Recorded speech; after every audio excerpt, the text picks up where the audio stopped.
Click করুন অ্যাপের bell আইকনে আর সাবস্ক্রাইব করুন এবিপি আনন্দ। সব সময় থাকুন খবরে। সুন্দরবন সংলগ্ন সমুদ্রে মিলছে না ইলিশ, মাথায় হাত দক্ষিণ 24 পরগনার ট্রলার মালিকদের। আবহাওয়ার খামখেয়ালিপনা, সমুদ্রের নাব্যতা কমে যাওয়ায় সমস্যা বলে দাবি করেছেন ট্রলার মালিকরা। মাছের রাজা ইলিশ, ভাপা থেকে পাতুরি, আমুদে বাঙালি ইলিশ পেলে যেন আর কিছুই চায় না। কিন্তু সেই রসনা তৃপ্তিতেই বাদ সাধছে প্রকৃতি।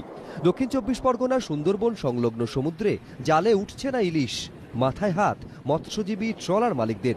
মৎস্য দফতর সূত্রে খবর, 2018-তে জেলার বিভিন্ন জায়গায় মৎস্যজীবীদের জালে ওঠা ইলিশের পরিমাণ ছিল 33,000 মেট্রিক টন। 2019-এ সেই সংখ্যা কমে দাঁড়ায় 19,000 মেট্রিক টন। এবছর মৎস্যজীবীরা ভেবেছিলেন লকডাউনের ফলে সমুদ্রে দূষণ কমেছে, জালে প্রচুর ইলিশ উঠবে। কিন্তু মৎস্য দফতর সূত্রে খবর, এবছর সব মিলিয়ে মাত্র 3,000 মেট্রিক টন ইলিশ উঠেছে। মাথায় হাত মৎস্যজীবী ও ট্রলার মালিকদের। আমরা মালিকরা বোট আর চালাতে পারছি না। আমাদের কারোর যদি 10টা বোট থাকে, 4টে বোট চালানো হয়েছে, 4টে বোট সেও লস। রাজ্য সরকারের উদ্দেশ্যে বলবো, যদি রাজ্য সরকার আমাদের মৎস্যজীবীদের কোনোরকমভাবে ঋণ দিয়ে সাহায্য করে, তাহলে আমরা আগামী বছর বোট চালাতে পারবো এবং আমরা বাঁচতে পারবো। এই ট্রলার নামাতে গেলে প্রায় 18 থেকে 20 লক্ষ টাকা তাকে ইনভেস্ট করতে হয়।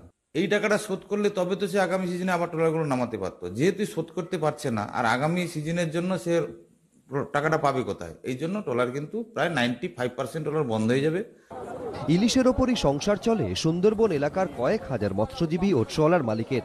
চলতি মরশুমে মাছ না মেলায় কিভাবে কি করবেন ভেবেই পাচ্ছেন না ট্রলার মালিকরা। জয়দীপ হালদার, এবিপি আনন্দ, দক্ষিণ 24 পরগনা।